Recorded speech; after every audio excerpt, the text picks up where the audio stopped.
Hello and welcome to this video about Charles Dickens, possibly the greatest proponent of description that we've ever had. Why? Well, he was paid by the word, so he loved words and description was cheap. He could load them into any novel and make loads of money.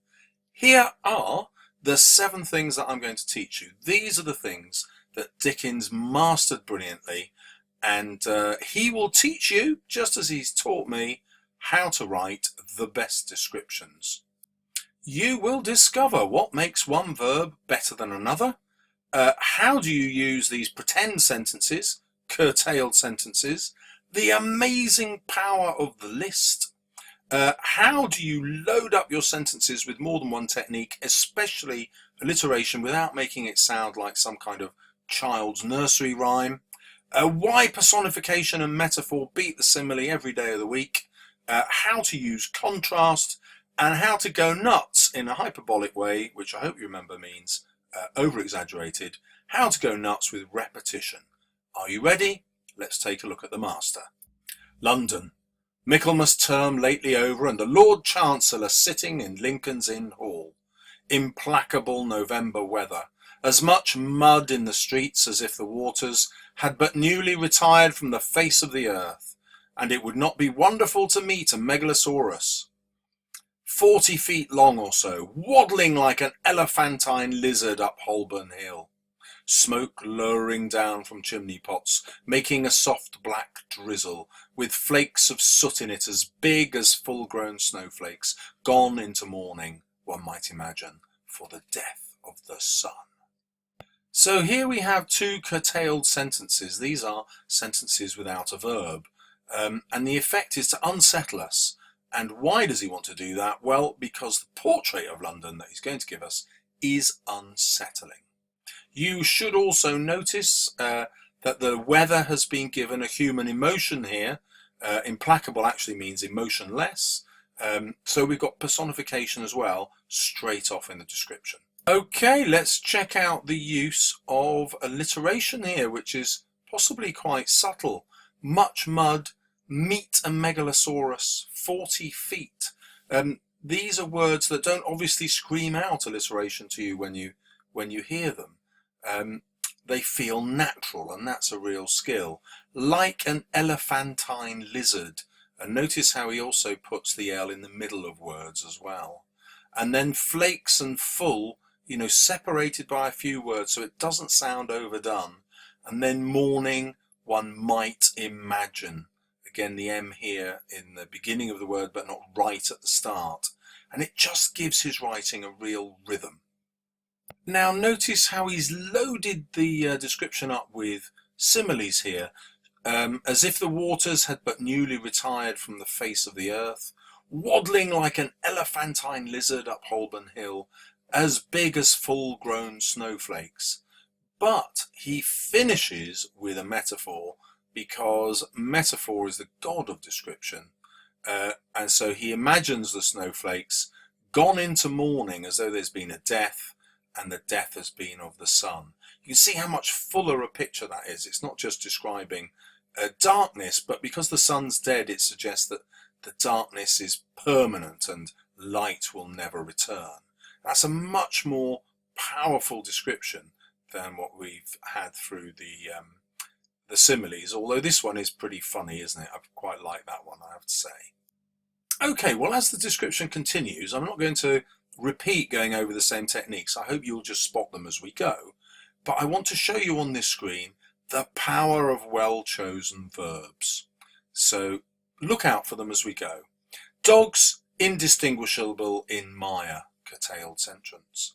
Horses scarcely better, splashed to their very blinkers. Foot passengers jostling one another's umbrellas in a general infection of ill temper, and losing their foothold at street corners, where tens of thousands of other foot passengers have been slipping and sliding since the day broke, if this day ever broke, adding new deposits to crust upon crust of mud, sticking at those points tenaciously to the pavement and accumulating at compound interest.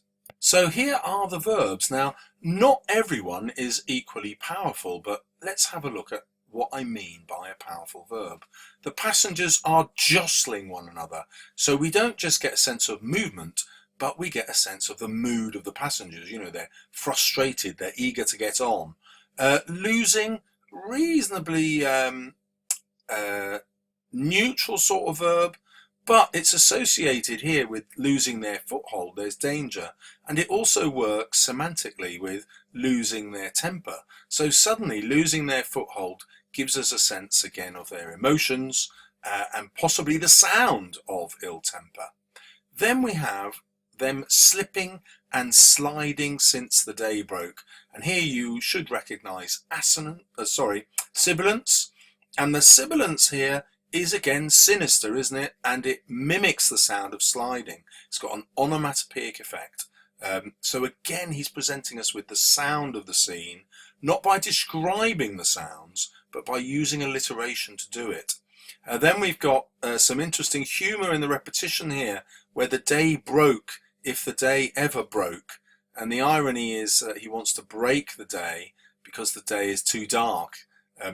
Now in Shakespeare's time, the day broke, it just meant the day dawned, and he wants the sun to come and break this day. Adding is a perfectly neutral verb. It doesn't do any extra for us, but I've just shown you not every one has to be powerful. The crust of mud sticking at these points, again, a really vivid idea, and the sound of it is quite harsh. We can almost hear it in an onomatopoeic way of the mud sticking to boots as they try to lift through it. Then we've got accumulating, which is a really neutral verb, and you think, oh, that's not very powerful. But it is, because just like in the previous paragraph, Dickens is finishing the paragraph with a metaphor, the god of description techniques. And so here he's imagining compound interest, which is normally a really good thing. You put your money in the bank and it earns more interest. And then the next year it earns interest not just on the money you put in, but the interest it earned last year as well. That's compound interest. It just gets better and better. And that links us to that other technique of contrast, because this day is not getting better and better. It is getting worse and worse. That is the point of the metaphor. Okay, well now he's going to have some real fun. He's just going to let rip with some massive listing, which is totally over the top. Remember, hyperbolic is the word that we use for that. Fog everywhere. Fog up the river where it flows among green aits and meadows. Fog down the river where it rolls deified among the tears of shipping and the waterside pollutions of a great and dirty city. Fog on the Essex marshes, fog on the Kentish heights, fog creeping into the cabooses of collier brigs, fog lying out on the yards and hovering in the rigging of great ships, fog drooping in the gunwales of barges and small boats. And hopefully you spotted the curtailed sentences, you spotted the powerful verbs, but I want to show you now two particular techniques. Remind you again, the contrast, fog up the river, fog down the river, and that's married to the description, but contrast always works brilliantly to take you from one focus to another. And then this sentence in blue, fog creeping into the cabooses of collier brigs. I mean, he's written that simply for the joy of how it sounds. Try it out for yourself. That's how the alliteration works. It just creates a marvellous rhythm.